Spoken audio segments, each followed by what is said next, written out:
Assalamualaikum warahmatullahi wabarakatuh. Sebelumnya, perkenalkan nama saya adalah Mas Kuro dari Prodi Bisnis Digital. Di sini saya akan menjelaskan atau mempresentasikan tentang mengukur permintaan pasar digital. Perusahaan mempunyai basis data yang diperoleh dari proses berjalannya pemasaran. Basis data tersebut dapat berupa basis data pelanggan, basis data produk, basis data sales, basis data pemasok, dan lain sebagainya. Perusahaan dapat menggali dan menganalisa basis data tersebut dan menghasilkan suatu kesimpulan yang berguna untuk menyusun strategi pemasaran. Kemudian di sini ada yang namanya sistem intelijen. Apa sih itu sistem intelijen pemasaran? Adalah memberikan data harian tentang kejadian pemasaran yang terjadi. Data ini juga dapat diperoleh para manajer dari koran, membaca buku, publikasi-publikasi, diskusi dengan pelanggan atau pemasok, atau bahkan distributor, atau bertemu juga dengan manajer perusahaan lain. Di sini data intelijen dapat diperoleh dengan lebih baik melalui beberapa cara, yaitu melatih sales. Maksudnya di sini adalah untuk menggali informasi yang penting dan melaporkan ke perusahaan mengenai suatu perkembangan pasar. Kemudian yang kedua, perusahaan meminta para perantara pemasaran. Artinya seperti distributor, pengecer, dan lain-lain, yang mana di situ memberikan laporan tentang informasi intelijen yang penting. Kemudian yang ketiga, melakukan kegiatan intelijen terhadap pesaing. Maksudnya itu dengan melakukan pembelian produk pasar pesaing. Saya ulangi teman-teman, membeli produk pesaing, baik hadir di saat launching produk, atau menjadi peserta pameran, atau bahkan di situ berdiskusi dengan distributor dan lain-lain. Dan yang keempat, membentuk diskusi panel pelanggan. Di sini panel pelanggan besar dan penting atau pelanggan yang unik dan berciri khas diundang untuk berdiskusi tanpa batasan masalah mengenai suka duka pelanggan terhadap produk dan layanan perusahaan. Kemudian yang kelima, perusahaan itu membeli data perusahaan market research. Artinya di sini nantinya hasil riset itu akan diimplementasikan terhadap perusahaan tersebut sehingga akan mendapatkan hasil yang lebih memuaskan sehingga dapat mencapai tujuan perusahaan tersebut. Dan yang terakhir, memperdayakan staf perusahaan.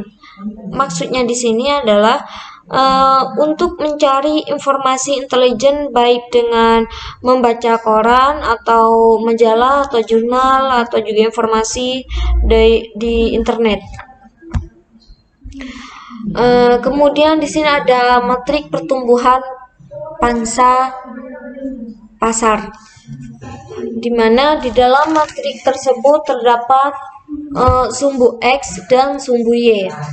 Sumbu X di sini sebagai besaran pangsa pasar, kemudian sumbu Y sebagai tingkat pertumbuhan pasar.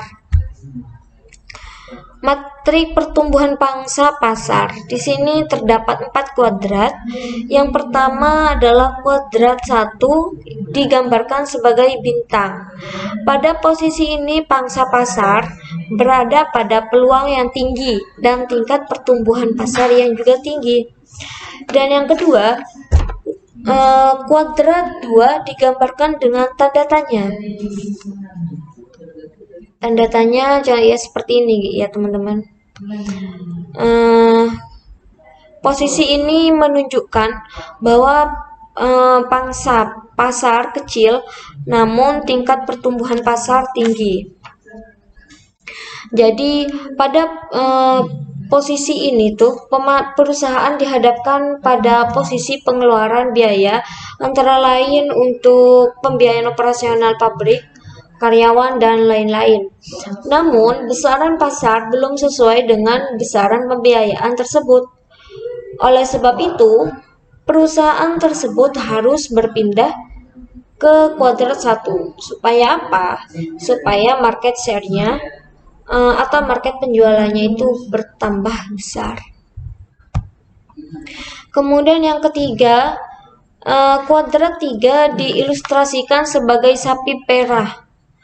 Kondisi ini yang menggambarkan pangsa pasar besar, namun pertumbuhan pasar yang rendah dan mulai menurun. Jadi posisi ini tuh tidak mengeluarkan dana yang besar ya guys untuk pertumbuhan pasar. Karena kenapa? Pertumbuhannya sudah melambat. Namun demikian, pada posisi ini tuh perusahaan menikmati cash flow yang positif dan menjadi sumber pendanaan bagi operasional. Dan yang terakhir adalah kuadrat 4 adalah posisi produk berada pada pangsa pasar rendah dan tingkat pertumbuhan pasar yang rendah. Jadi perusahaan ini harus mempertimbangkan dengan baik ya, apakah perusahaan akan meningkatkan market share-nya atau berpindah pada bisnis lain. Di sini kita masuk pada pengukuran permintaan pasar, yaitu permintaan pasar adalah volume total dari produk yang akan dibeli oleh konsumen menurut kriteria tertentu pada suatu wilayah geografis tertentu dalam periode tertentu dan di lingkungan pemasaran tertentu dan program pemasaran tertentu. Angka permintaan pasar tidak tetap karena dipengaruhi oleh banyak faktor. Jika pengeluaran pemasaran semakin besar, maka permintaan pemasaran itu akan semakin meningkat pula sampai suatu batas tertentu. Kita masuk pada menganalisa tren lingkungan makro. Semua tren tersebut tidak terlepas dari faktor-faktor yang berpengaruh, terutama faktor global yang tidak bisa dikendalikan. Faktor-faktor global tersebut antara lain pertumbuhan yang cepat dalam bidang transportasi, komunikasi, dan transaksi keuangan di dunia internasional. Hal ini mendorong pertumbuhan perdagangan yang besar, terutama di Amerika, Eropa Barat, dan Timur. Kemudian yang kedua, terjadi perpindahan kapasitas dan keterampilan manufaktur ke negara-negara dengan biaya produksi rendah. Jadi semakin mudah dan juga biaya juga rendah antara perpindahan kapasitas dan keterampilan manufaktur dari negara ke negara lainnya. Yang ketiga, peningkatan kekuatan ekonomi beberapa negara di Asia pada pasar dunia. Jadi di Asia ini sekarang sudah mengalami peningkatan untuk kekuatan ekonomi di Asia ini khususnya pada pasar dunia. Yang terakhir adalah masalah hutang piutang yang sangat sulit untuk dipecahkan.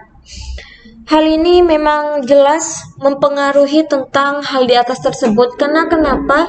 Banyak di situ memulai bisnis tidak semerta-merta memakai uang pribadi. Semuanya tidak.